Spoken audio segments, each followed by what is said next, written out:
The New Zealand that I grew up in as a kid and a teenager, you know, tramping in the bush, we're around nature all the time, and trees and forest. And at that time I just took it for granted. It was bush, you know, and it's not something I really thought too much about until I came here and realised that it was missing in places where it should be.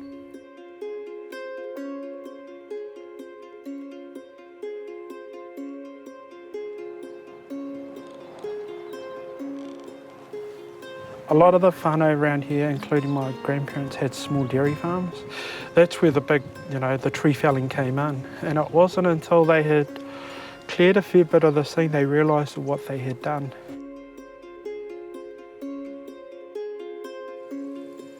When I would have been about 16, I saw the kauri forest and I realised how much had been lost.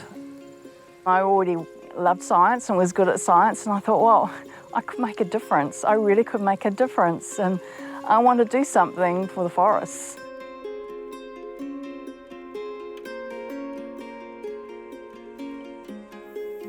When you work in the bush, you recognise this is your heritage. This is what New Zealand used to be. And I've become passionate about trying to make it available for people to see this is what it used to be. How do we make the world a better place and heal things, regenerate things? How do we make it right and do the right thing?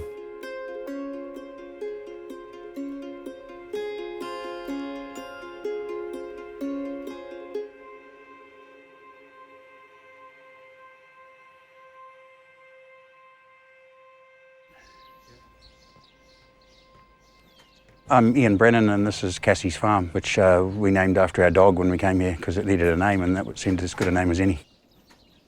Tricia and I both wanted a complete change of lifestyle, really.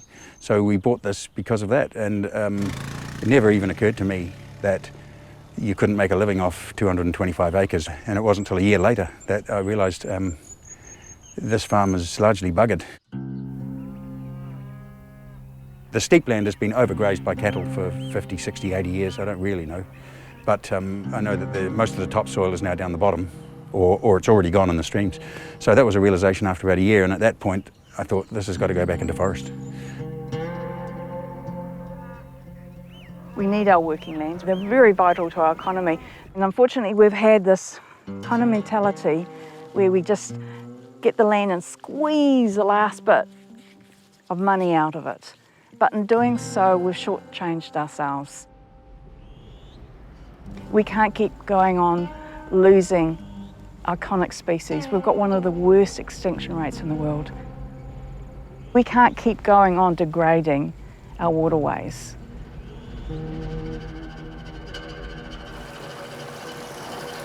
The way we're planting the farm is to protect all the catchments. So we've got 6 that go to the Waikato,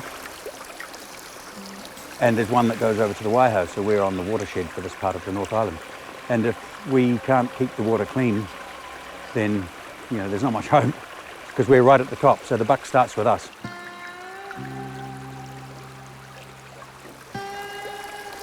You can't get cleaner water than what comes beneath the canopy. Eventually all the streams in this farm will be under a canopy.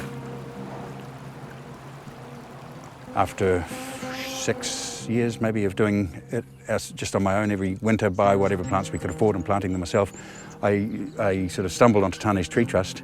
I'd found people to help me with doing exactly what I wanted to do.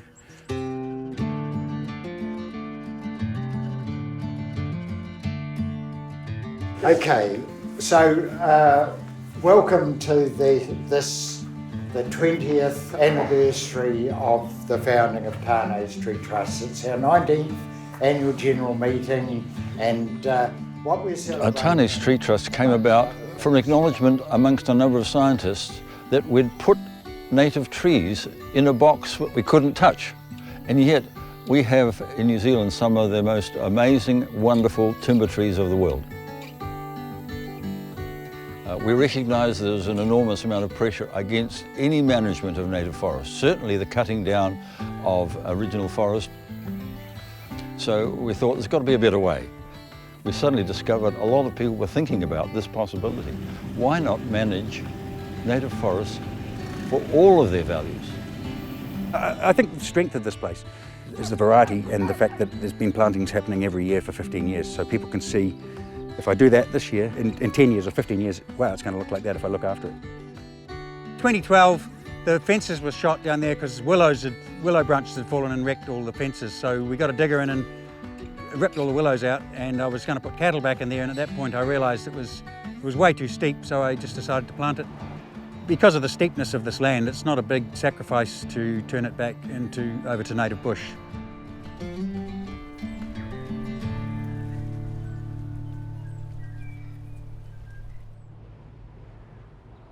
More and more people tell me they can hear the land crying.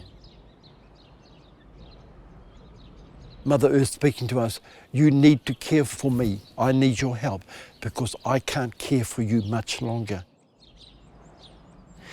Now, we've got to take hold and accept the seriousness of it. And we have to respond. Tane's tree trust really was not so much to grow trees and get carbon and all that sort of stuff. It's to heal Papatūānuku, to heal the earth so that she can be well and we can be well. And that sort of seems to make sense to people. No matter who they are, they get it.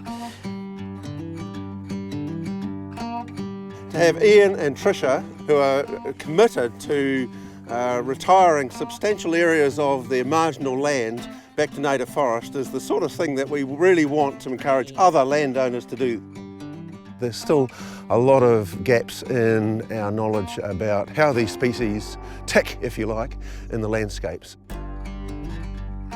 You know, we're very keen on using nature, to guide us. So we're trying to mimic what nature does.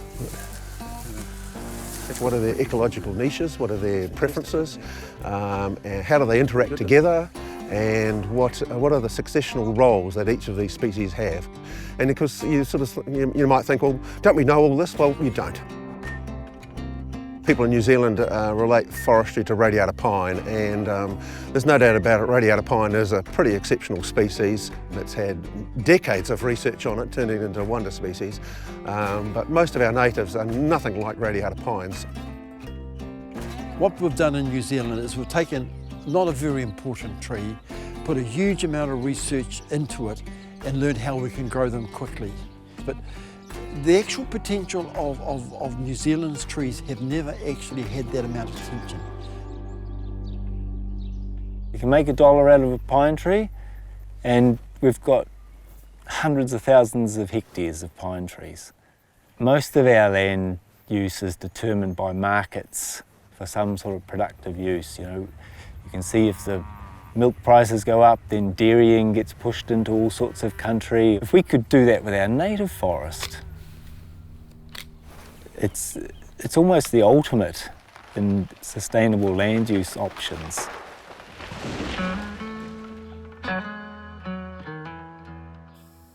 What we're trying to do is find that sweet spot between, you've got the farmers that are interested in growing grass, and you've got the exotic forester that's growing trees for timber. We feel that there's a role there for natives, and they can be integrated with the land uses, and they can actually enhance them. They don't have to be competing with them.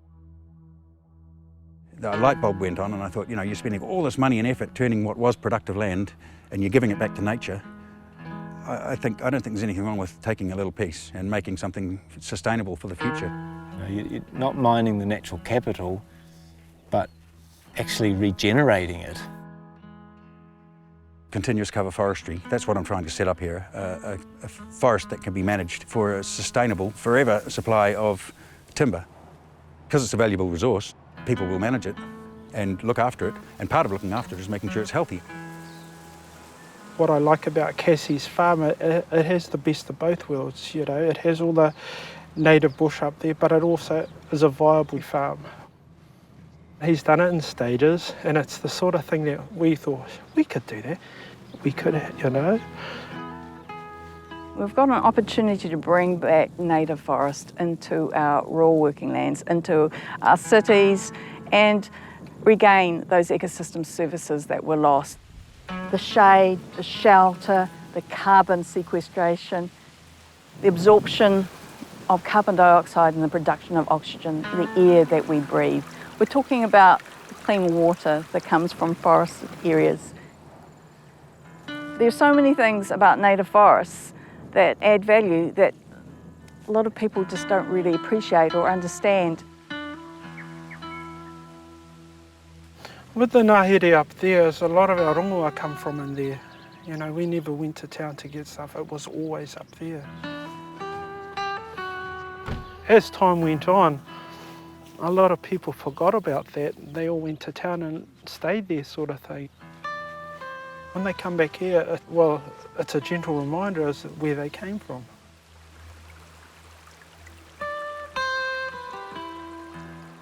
I guess this is the jewel in our crown.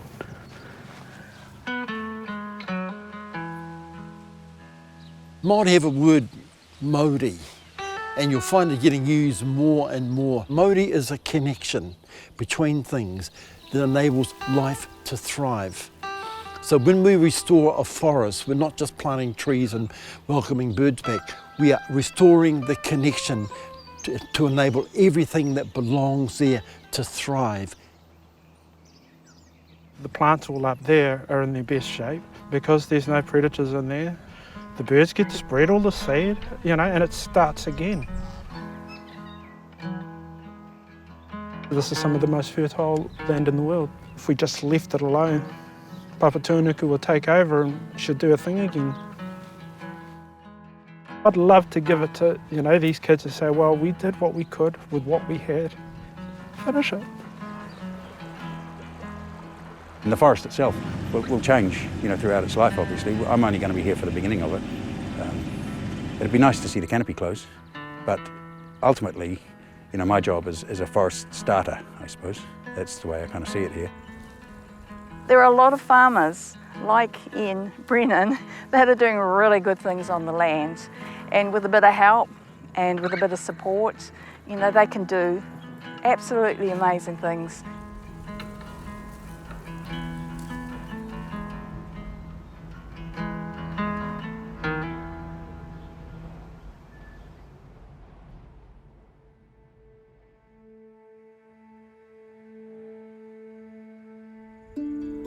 So I love all native trees, but I do have a favourite, and it's Kahikatea, so that's our tallest tree. Kahikatea is an ancient species, and it's entirely unique to New Zealand. There's nothing like it anywhere else in the world. It was once prevalent throughout our lowlands, right throughout New Zealand. It clothed our lowlands. But now there's less than 2% remaining. And here is a species that evolved in the Jurassic era. 160 to 180 million years ago, this magnificent species evolved. And in 150 years, we've managed to just about grind it into the ground, destroy it. But there's still some remnant stands in the Waikato and other parts of New Zealand, and that's what we want to restore.